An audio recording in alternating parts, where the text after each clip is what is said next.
Welcome to my podcast, Scientist Free from Religion. This podcast has as proposal, as main idea to talk about a scientific topic but also talk about religion. Different from the common assumption in which science and religion should be separated, here on this podcast we recognize formally that science and religion are not disconnected. Sadly, religion can be a very big threat to science. So on this podcast, the proposal is to talk about it freely, so without fear, without the illusion that they are separate topics. So we are going to cover a possible topic. Most of them will be focused on the connection between religion and science, especially to defend science. That's our goal. Our goal here is to defend science from religion and to help to make science, to spread scientific thinking, especially to defend it against religion. Welcome to the Deep Dive. Our mission today is, well, to tackle something pretty bold. We're looking at a source that seems definitive, throws down this huge intellectual challenge, and we need to really pull it apart. Right. We're diving into a claim, and it's a highly provocative one, challenging the very bedrock of modern biology. The idea is that biological evolution is, quote, dead in the water of Darwin's warm little pond. Yeah, and this isn't just, some random comment online. This claim was actually published in a peer-reviewed biochemistry journal, no less. Progress in Biophysics and Molecular Biology. That's the surprising part, the journal. Exactly. So when you see a source trying to basically dismantle the theory of evolution, something so foundational, and using arguments based on extreme probability and complex math, well, that really demands a closer look. We have to figure out not just what it's saying, but frankly, how it even got published. Okay, so the paper is by Olin Brown and David Hollander. And even before you get into the details, just looking around online, the scientific community's reaction was, well, pretty strong. Oh, absolutely. Critics jumped on the tone straight away. Descriptions like dripping with disdain for naturalism came up. Some said it reads less like a scientific paper and more like a gotcha piece, maybe written by someone with a very strong opinion already. And that reaction, that focus on the tone, that's actually a really important piece of context, isn't it? It suggests maybe this isn't just about the data. Suggests an agenda. It hints that maybe the driving force here isn't purely scientific curiosity or new evidence, but perhaps more of a philosophical or ideological viewpoint, trying to use mathematics as a sort of Trojan horse to get into the scientific conversation. Okay, so for our deep dive today, we've got three main things we need to tackle. First, let's unpack what seems like the central, maybe fatal, logical flaw, this deliberate confusion between evolution and how life actually started, abiogenesis. The origin of life, yeah, that's crucial. Second, we need to scrutinize their main tool, this mathematical approach, which seems to heavily rely on what some call the improbability fallacy, those huge negative exponents. Right, the math needs a close look at its foundations. And finally, the big question hanging over all this, the institutional side. How does a paper, if it has these clear weaknesses in its logic and maybe its rhetoric, get through peer review? What does that tell us? It's a question about the process itself. Exactly. So this is really a deep dive into critical thinking, what scientific rigor actually means, and maybe even the vulnerabilities within academic publishing. Okay, let's start right there with that first big issue, the foundational flaw. Because honestly, for anyone trained in biology, this is the immediate red flag. The whole argument against evolution in this paper hinges on a false premise. Which is? Their assertion, and they state it quite clearly, that biological evolution to be complete must include the origin of life. Abiogenesis. Okay, let's really unpack that, because mixing those two up, evolution and abiogenesis, that seems like the strategic linchpin of their whole argument, doesn't it? It absolutely is. Evolutionary theory, going back to Darwin descent with modification, natural selection acting on it, it's actually completely agnostic about how life first popped into existence. So evolution describes the what happens next part. Precisely. It's about the mechanisms of change after you have a system that can replicate, that can mutate, and where there's differential survival. The theory is focused entirely on how life changes over time. You could, hypothetically, believe life was created in distinct kinds, like some creationists argue. Right. But the moment those organisms started reproducing and varying, the whole engine of Darwinian evolution would kick in, regardless of the origin story. So why the insistence on linking them? What's the advantage for Brown and Hollander in constantly conflating evolution with the origin of life? Well, it's a pretty standard rhetorical strategy, actually, often used by people skeptical of evolution. See, evolutionary theory itself, it's incredibly robust empirically.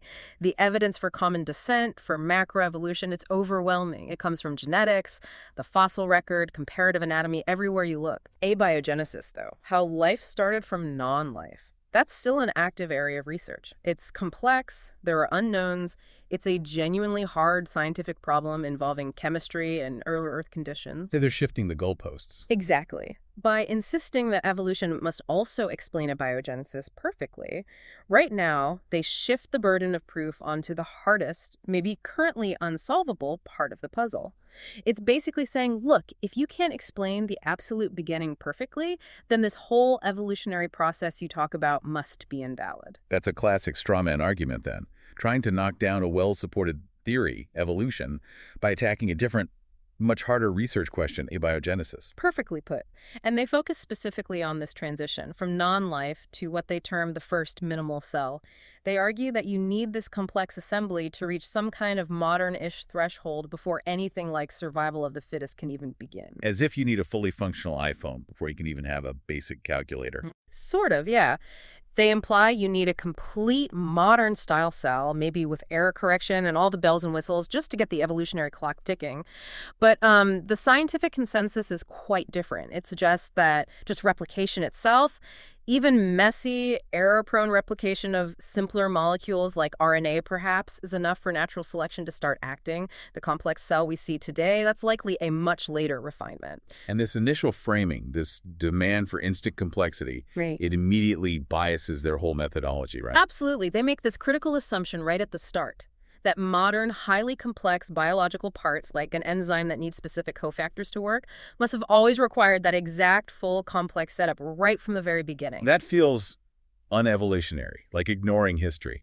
It's fundamentally static and ahistorical. It completely dismisses the possibility, the likelihood really, that simpler, ancient versions of these enzymes existed and worked okay, maybe less efficiently, but worked without those cofactors. Or maybe the cofactors themselves were just available in the environment, products of basic geochemistry, not needing life to make them initially. So if your starting point in your calculation demands modern complexity right out of the gate, You've already guaranteed that the probability of it happening spontaneously will be vanishingly small. You've baked failure into the model. okay, that leads us perfectly into the second point, the math itself. The improbability fallacy.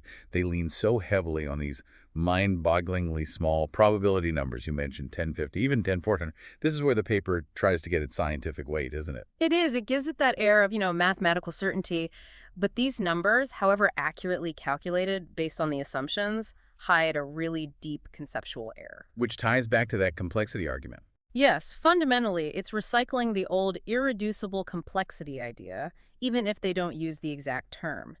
The implicit demand is that complex biological systems say a specific functional protein had to just poof into existence all at once, perfectly assembled from their component parts, by random chance alone. And to get those kinds of numbers, the 10400 type figures, they must be treating it like a series of incredibly unlikely, independent events that all have to happen perfectly in sequence. That's exactly how they do it. Imagine building a specific protein, maybe 300 amino acids long, in a precise order. They calculate the odds of getting amino acid #1 correct by chance, then multiply that by the odds of getting #2 correct, and so on, for all 300 positions. Then maybe they add conditions like it has to fold perfectly into one specific shape, and maybe 10 other specific proteins have to assemble simultaneously nearby. You're multiplying tiny fractions together over and over.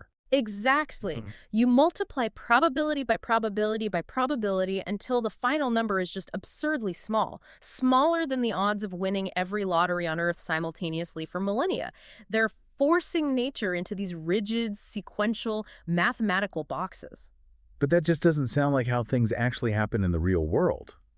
Nature doesn't seem to work in neat little sequential boxes or like start over from scratch every time something doesn't work perfectly. Precisely. That's the core misunderstanding of the process.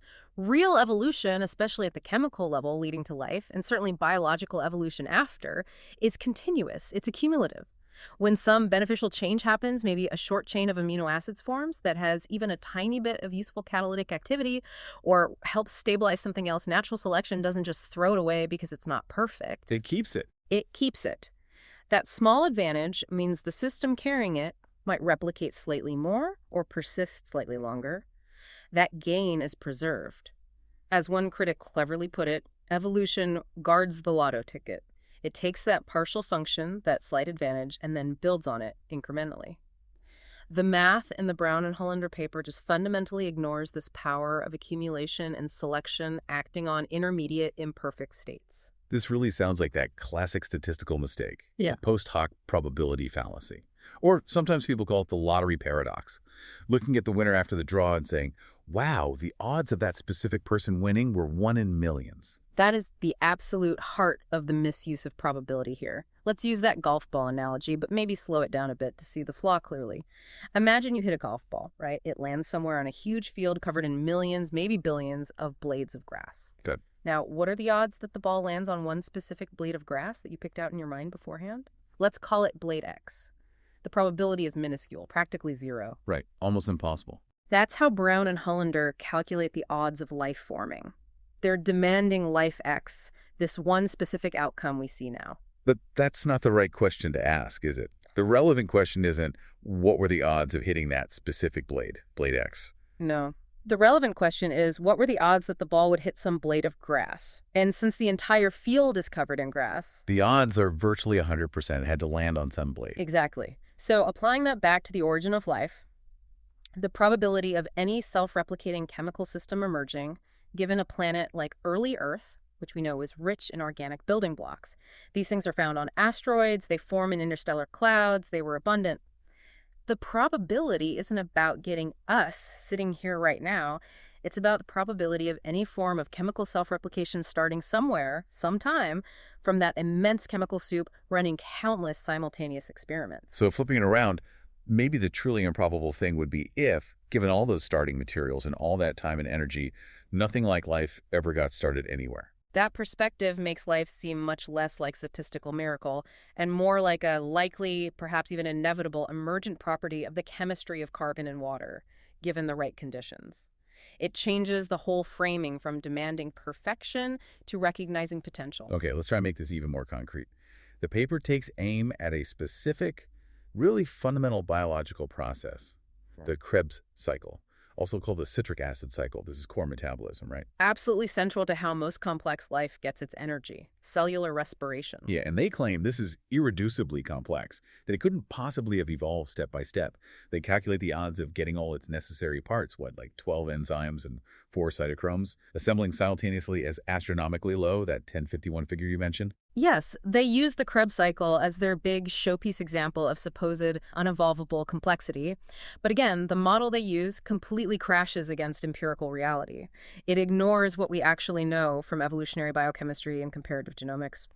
Their core assumption is that the cycle had to spring into existence fully formed, fully optimized, all parts working together perfectly from the get-go. And what does the actual biological world show us? Do we see evidence against this all-or-nothing requirement? We absolutely do. It tells us that partial systems, incomplete versions, are not only possible, they exist and function right now today. Think about certain types of bacteria, like some species of mycoplasma or chlamydia.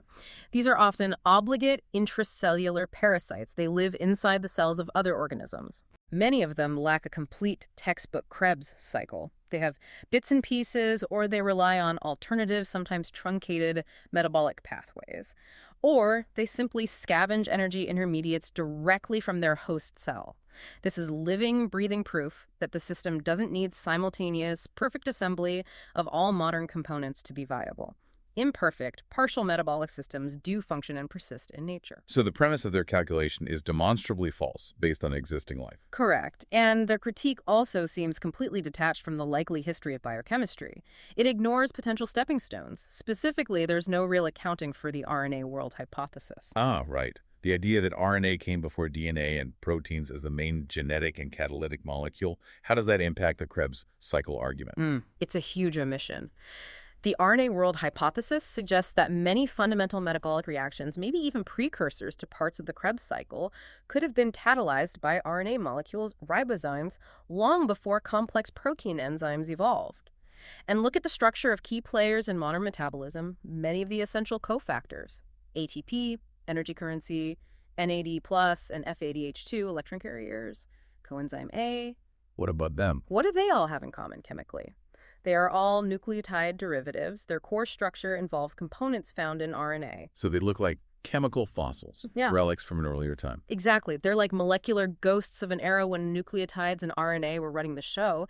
If these nucleotide-based cofactors were already present in the prebiotic soup, maybe even playing early catalytic roles as parts of ribozymes, then the evolutionary jump needed to get to protein-based enzymes using these cofactors becomes much, much smaller and more plausible. It breaks down that demand for one giant simultaneous leap. Instead of needing 12 enzymes and 4 cytochromes and all the cofactors to appear at once. Have a scenario where the cofactors might have been around first, maybe RNA catalyst did some early steps, and then protein enzymes gradually took over and refined the process. It turns that $10 to $51 probability problem into a much more manageable, stepwise chemical evolution problem. This keeps coming back to the same underlying issue, doesn't it? The authors seem to be implicitly assuming that evolution has some kind of foresight, or that it's an engineer striving for perfection. They're treating it like it must choose only the best option at every single step. That really is the core philosophical mistake driving their mathematical modeling. They're anthropomorphizing a process that is fundamentally blind, statistical, and deeply contingent on historical accidents. Evolution doesn't choose anything in the sense of making a decision. It's simply that variants that happen to be slightly better at surviving and reproducing in their current environment tend to leave more offspring. It selects for traits that are good enough for survival right now, not necessarily what's optimal in some abstract sense or what would be best for the future. Can you give us some really striking examples of this good enough principle, where evolution has produced something that's clearly suboptimal, maybe even dangerous, but it persists anyway?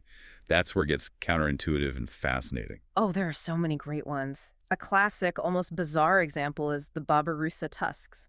The Babirusa is a type of wild pig found in Indonesia.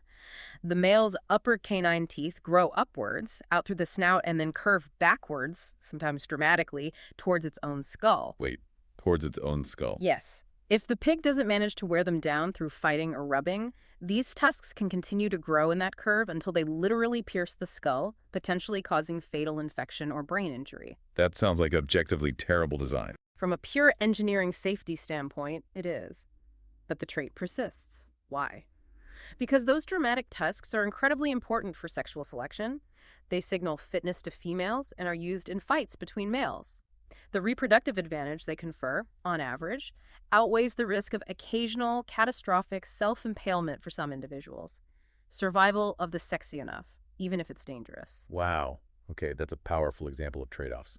What else? Think about human anatomy. Why is our lower abdomen, which houses really important organs like the intestines, liver, spleen, largely unprotected by the rib cage? It's a major vulnerability, right? A blow there can be devastating. Yeah, seems like a design flaw compared to having full armor. Full skeletal protection might seem better engineered for safety, but the trade-off is likely mobility, flexibility, maybe a lower energetic cost to build and carry that skeleton, and crucially for females, the space needed for pregnancy and childbirth. We didn't evolve for maximum armor plating. We evolved for a balance of traits that worked for our ancestors' lifestyle. Viability won over theoretical perfection. Or consider traits that become problems only because our environment changed drastically. Yeah. Like the predisposition to type 2 diabetes in many populations, or common lower back problems. Exactly. Our ancestors lived in environments where food was often scarce and high physical activity was mandatory. Genes that promoted efficient fat storage or a skeletal structure suited for constant movement were advantageous then. But stick those same genes in a modern environment with abundant calories and sedentary lifestyles. And suddenly they become liabilities. Diabetes risk skyrockets. Backs ache from sitting. Evolution selects based on the past environment. It has no crystal ball for the future. One more quick example. Small wings on flightless birds. Think penguins or chickens. Are those wings useless, half wings, just waiting for evolution to finish the job or get rid of them? Not at all. Penguins use them for swimming, right? Powerfully. Like flippers, exactly. And chickens use their small wings for balance when running, for courtship displays, maybe short bursts to escape predators. They aren't intermediate structures in the way the irreducible complexity argument implies. They are functional components serving a purpose right now, even if that purpose isn't flight. They are good enough and provide an advantage. So the Brown and Hollander model, demanding this instant perfect Krebs cycle, is like saying only a fully functional 747 can exist, Yes. and ignoring the possibility of, say, a simple glider or even just a sycamore seed that can travel on the wind. It misses the entire spectrum of good enough solutions that biology actually uses. That's a great analogy. It demands the endpoint perfection and ignores the messy, incremental, often clumsy journey that real biology takes. The messiness is the signature of evolution. Okay, we've looked at the core logical flaw, mixing up evolution and abiogenesis. We've looked at the mathematical fallacy demanding impossible, simultaneous perfection. We've looked at the biological examples showing partial systems and good enough designs are real. So this brings us to the really big systemic question, the one that I think is crucial for anyone trying to navigate science information. If the flaws are this clear to biologists, how on earth did this article get published in what's supposed to be a peer-reviewed journal? What happened to the filter? Right. This is where we shift from the scientific critique to the institutional one. And it's complicated, involving several factors working together. We need to look at the authors, the specific journal, and the mechanics of peer review itself. Let's start with the context, the authors and the journal. Okay. So the lead author, Olin Brown, isn't new to this. He has previous publications critical of evolution, and importantly, he's known to be associated with the Discovery Institute.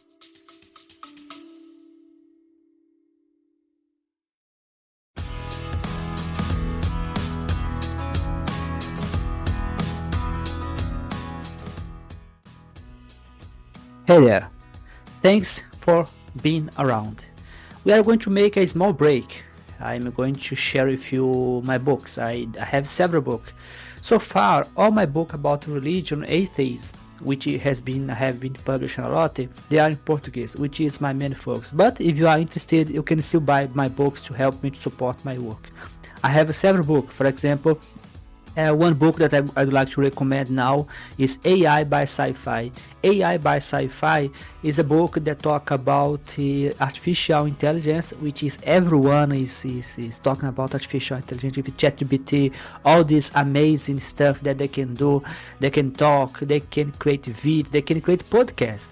This podcast, for example, there are several episodes that was recorded using artificial intelligence, which is amazing how I can do that. I can even interact as you could see in several episodes. So I would like to invite you to buy my book AI by Sci-Fi. It's available on Google Books, Google Play. It's also available on Amazon. So you can buy my book. If you are interested in something a little bit more complex, a little bit more technical, I do have as well technical book. For example, I have one book about computational thinking, in which I talk about Kasparov. It's a technical book. Greg Kasparov was the first guy to be beaten by a computer. He has a very nice book about that, how artificial intelligence overturned the difference between human and artificial intelligence. So please buy my book and offer me all the support. You can find all of them on Amazon. Hopefully, in the future, I'm going to write also about religion, atheism, and science. But I do have a podcast. I do have a blog called the Scientists Free from Religion. The same name of the podcast. And you can find several already publications about several topics in which talk about science, religion, and atheism. So, hope you enjoyed the show. So, let's come back to the show.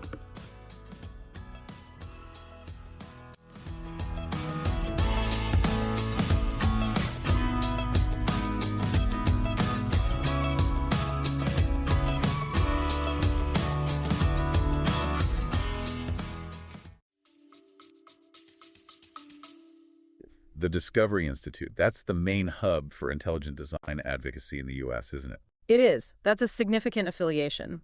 The co-author, David Hollander, comes from an engineering background, apparently dabbling in biology for this work. Then there's the journal, Progress in Biophysics and Molecular Biology. While it's peer-reviewed, it does have a reputation, maybe a niche, for publishing more speculative or controversial papers sometimes. It's not quite Nature or Science in terms of its mainstream impact, or perhaps rigor across the board. It has published papers on things like panspermia, for instance. So choosing that specific journal might have been a strategic move. Knowing the gate might be a bit wider for unconventional ideas. It certainly looks that way. It suggests they might have exploited a particular publishing niche. And this potentially ties into what you could call a closed-loop publication strategy. A closed loop, what does that mean? It's a tactic where authors, or a group of like-minded authors, publish multiple papers, often on related controversial topics, within the same journal, or maybe a small cluster of friendly journals. And crucially, these papers frequently cite each other, building on their own previous work published in that same venue. So it starts to look like there's a growing body of research supporting the idea, but it's all referencing itself within a limited circle, like creating your own echo chamber with citations. Precisely. And often, these journals are paywalled. This makes it harder for outsiders, other scientists, journalists, the public, to easily access all the papers in the chain, follow the citation trail, and critically evaluate the whole narrative being built. It creates this illusion of a self-validating scientific discourse while actually shielding the arguments from widespread, independent scrutiny. It gives a false sense of legitimacy. That's clever in a manipulative way. But the core vulnerability they really seem to exploit was the paper's structure itself sitting right between mathematics and biology, using that interdisciplinary complexity as a kind of shield. I think that's the absolute key to how it likely slipped through peer review. This paper is deliberately constructed to be dense. It's packed with complex mathematical equations, formal notation, probabilistic arguments.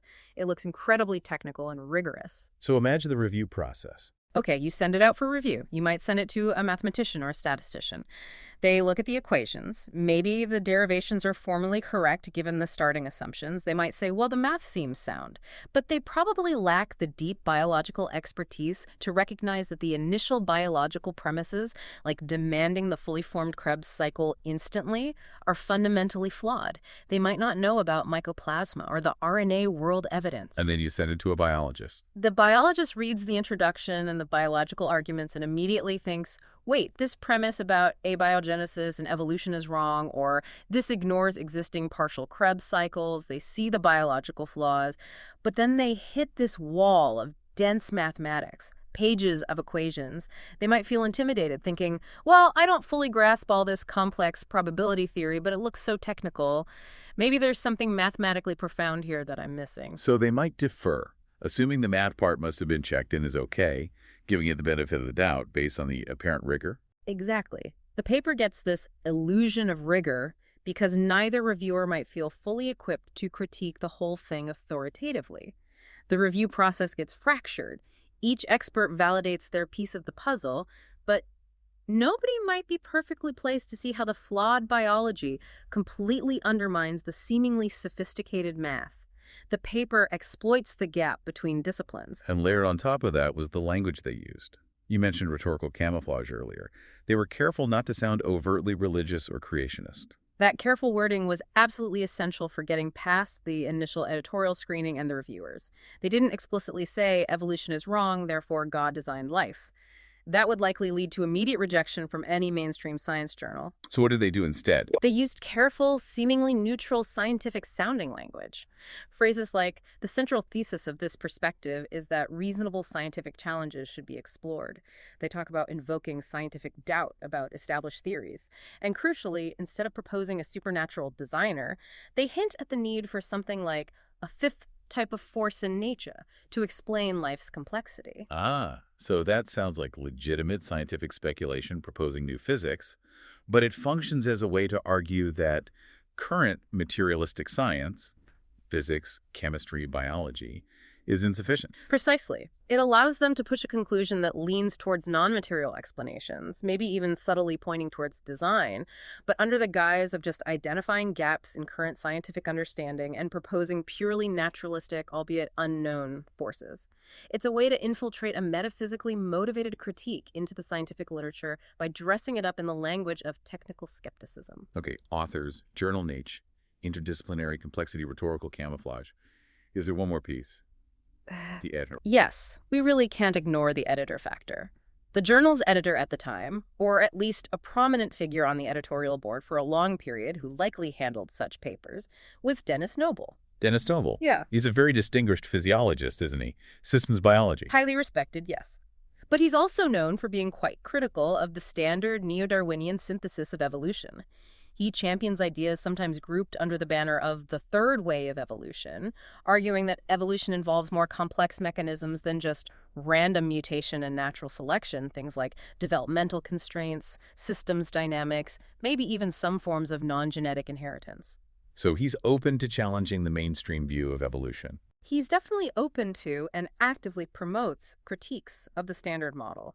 Now, this doesn't mean he endorses intelligent design or the specific conclusions of the Brown-Hollander paper, but his known receptiveness to challenges, his position that the current synthesis is incomplete, likely created an editorial environment where a paper framed as a technical, mathematical critique of evolutionary mechanisms might get a more sympathetic hearing than it would elsewhere. He might have seen it as stimulating debate, even if he didn't agree with the premise. Possibly.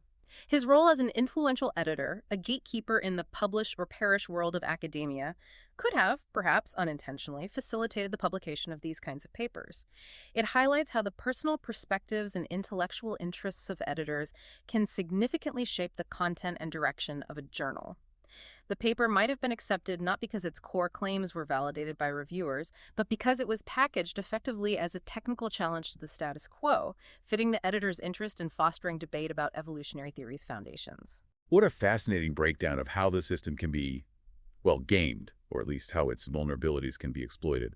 So, after pulling all this apart, what's the big takeaway for you, for our listeners, when encountering these kinds of seemingly scientific challenges to major theories? I think the biggest takeaway is that we have to constantly remember that models are not reality, and mathematical elegance doesn't automatically equal truth. This deep dive really shows that the claim about evolution being dead in the water rests entirely on mathematical models that oversimplify biology. They strip away the contingency, the messiness, the accumulation, the good enough reality of life, simplifying it to the point where the model is just false. The math might be technically correct based on its own flawed rules, but the rules don't match the game being played in nature. Precisely. The calculations might be performed rigorously, but if your foundational assumptions, the inputs you feed into that mathematical machine, are based on a misunderstanding or misrepresentation of the biology, then the output, no matter how impressive the negative exponent, is ultimately meaningless. It's garbage in, garbage out. Biology is fundamentally an empirical science, grounded in observation of the real world, and no abstract mathematical model can just invalidate the sheer weight of converging evidence from fossils, genetics, anatomy, and everything else we see. And the other critical lesson seems to be about peer review itself. We hold it up as the gold standard, but this shows it's not infallible. It's absolutely essential. It's our best filter. But it's not a magic bullet guaranteeing validity. It's a human process with potential weaknesses, especially as we saw it here when papers are complex cross-disciplinary lines and maybe when there are underlying ideological agendas learning how to navigate the system. We can't just accept something because it's peer-reviewed. We still need to apply our own critical thinking. And specifically, look past the intimidating surface, the complex equations or technical jargon, and really zeroes in on the assumptions.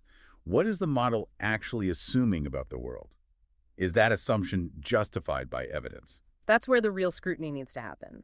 And in this case, the critique ultimately fails because it tries to impose human concepts, purpose, design, a demand for perfection onto a process that is inherently blind, statistical, and works with whatever history gives it. If evolution actually was forced to only select the absolute best, most perfect option at every single tiny step, eliminating anything remotely suboptimal, It might have gotten stuck. it probably would have. It might never have gotten past simple chemical replicators, constantly waiting for that statistically impossible, perfect 10-400 assembly to happen all at once. It would likely stall, trapped by its own impossible standards. That is a really interesting final thought. The idea that the very imperfection we see in biology, the clumsy designs, the suboptimal traits, the things that are just good enough to get by, isn't evidence against evolution, but is actually evidence for the messy, contingent, real process. What does that inherent messiness, the success of the good enough, tell you about the surprising robustness and the sheer resilience of life's actual evolutionary path? Maybe perfection is fragile, but good enough endures. Something definitely worth mulling over. Indeed. That's certainly food for thought until our next deep dive.